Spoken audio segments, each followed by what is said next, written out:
Cyberpunk 2077 has become an absolute must-play experience, and I'm going to go over why today as someone who did play the game day one and has recently come back and found himself just absolutely adoring this experience.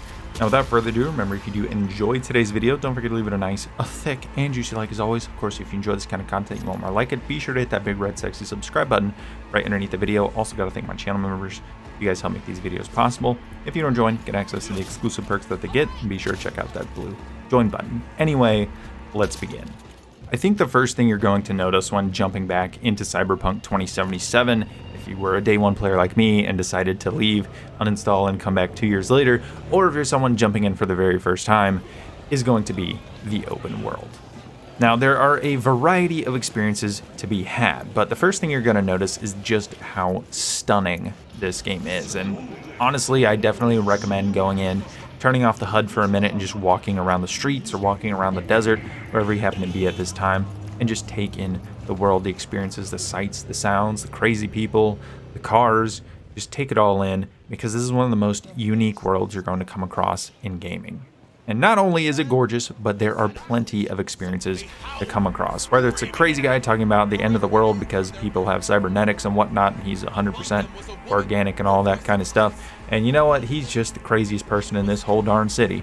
Or whether it's getting lost in some side quest that branched off of a main quest and it unveils some crazy cracks and crevices within the fabric of Night City. There's plenty to go around and experience, and honestly, it's such a joy to go in and soak in some of these side quests. I haven't played all of them and I haven't finished the game, so keep that in mind. There may be some things that I haven't experienced, or maybe some things get repetitive down the line, but I don't know that yet. So far, I am absolutely adoring every single second that I spend in Night City, and every time I log in, I feel like I discover something entirely new that keeps the gameplay fresh, and I really do enjoy that aspect of games like this, and this one, in my opinion, absolutely nails it. Now, I will say some aspects of interactability within the open world are not perfect, and I think the expectation before this game launched was that it was going to take a game like Red Dead Redemption 2's open world interactability and take it to a whole new level. And while I don't think that's the case with this game, I do think it is close to being at the standard of what it needs to be.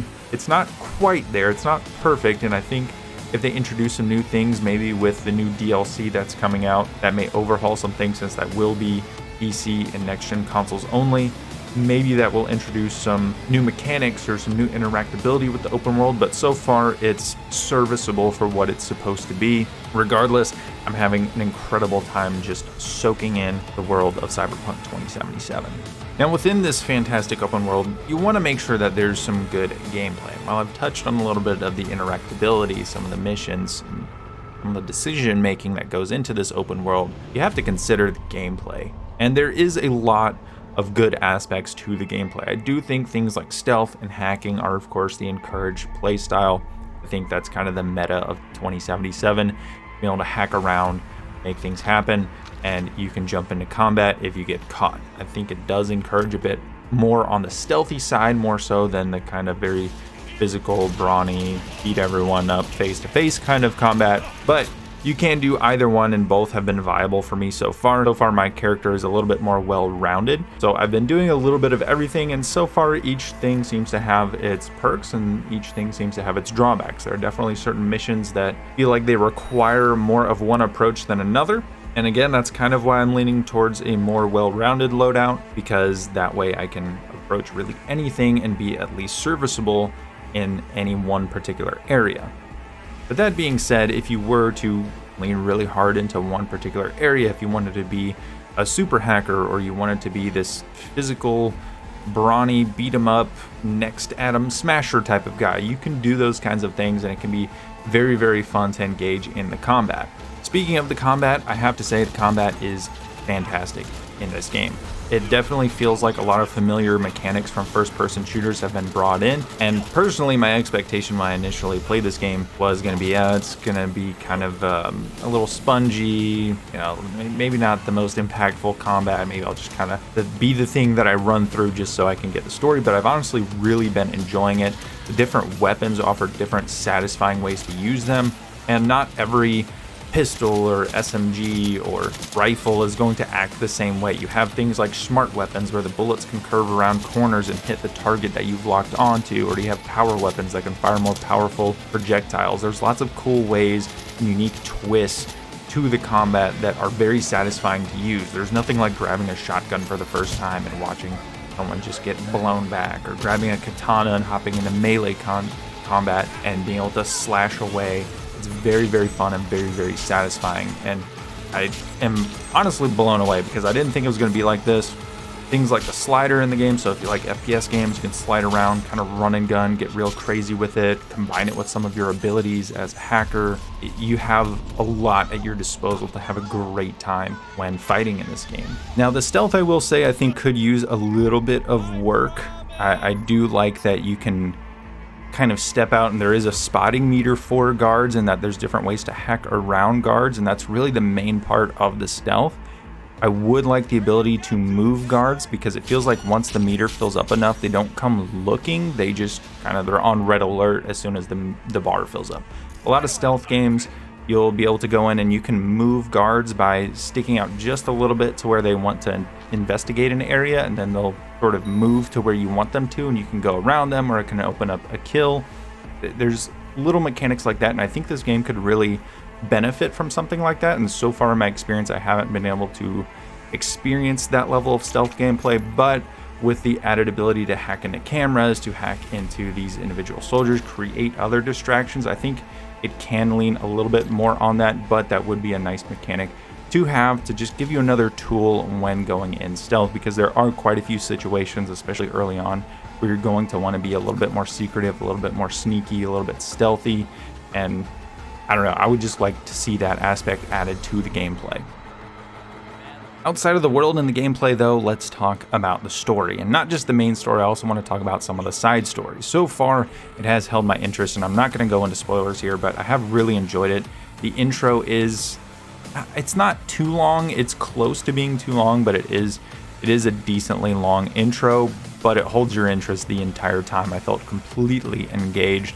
And then after you really get unleashed into Night City, the branching storylines that come off of it, the people that you meet, the characters that are fleshed out, there's so much to this game, and there's so much to go and experience that I very, very much enjoy. The writing of V and the various characters in the game, again, I don't want to get into too many spoilers, but I absolutely adore a lot of the characters, whether it's Vic, the Ripper Doc, who's, he's just kind of your buddy, and Jackie, and just all the various characters you're going to come across. You're going to love them. They're so well done. They feel so real. I really love that aspect of the story so far, and I love how it branches across the city.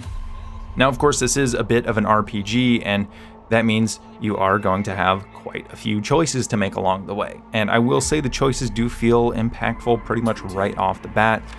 I, for instance, start out as a nomad, and part of that whole storyline was trying to get into Night City. That's really like the main, that's how you meet Jackie and whatnot. Again, it's the intro, it's minor spoilers, not anything serious.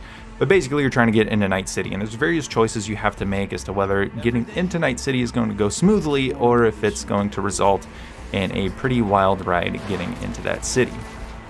Personally, for me, the choices I made, well, it was a little bit of a shootout trying to get into the city, but it was fun, and I knew it was a result of my choices. But it showed me right off the bat that my choices mattered, and they felt impactful, and the way the voice actors deliver them is just really fantastic, whether it's being sarcastic, whether it's being a stern a-hole, any number of things, whether you want to be funny. There's so much to uncover here and so much to experience, and throughout it all, V does feel like a consistent character. Whether you are being aggressive, whether you are being funny, whether you are being sarcastic, V still feels like a consistent character with a consistent personality, and that, of course, is a major thing you have to nail in an RPG. Definitely not like Geralt in The Witcher 3, where he is a little bit more of a stoic, who's a little bit more cold in terms of his emotions. V definitely has much more of a lively personality, I should say. But so far, I've been loving my time in Night City. As someone who played the game on day one and put it down after a couple of hours, I have noticed tons of changes. Even as recently as a couple months ago, there were parts of this game that were still just bugged into oblivion, and they've added tons of new features, such as the apartments that you can get around the city, and deck out to your will, so you can do various little activities in the apartments. There's so much to do and so much to experience versus when I initially played this game that I have to say, whether you've had it sitting on your hard drive somewhere for the past 2 years, or whether you're someone who hasn't even bought it yet, you can probably find it for like 30 bucks.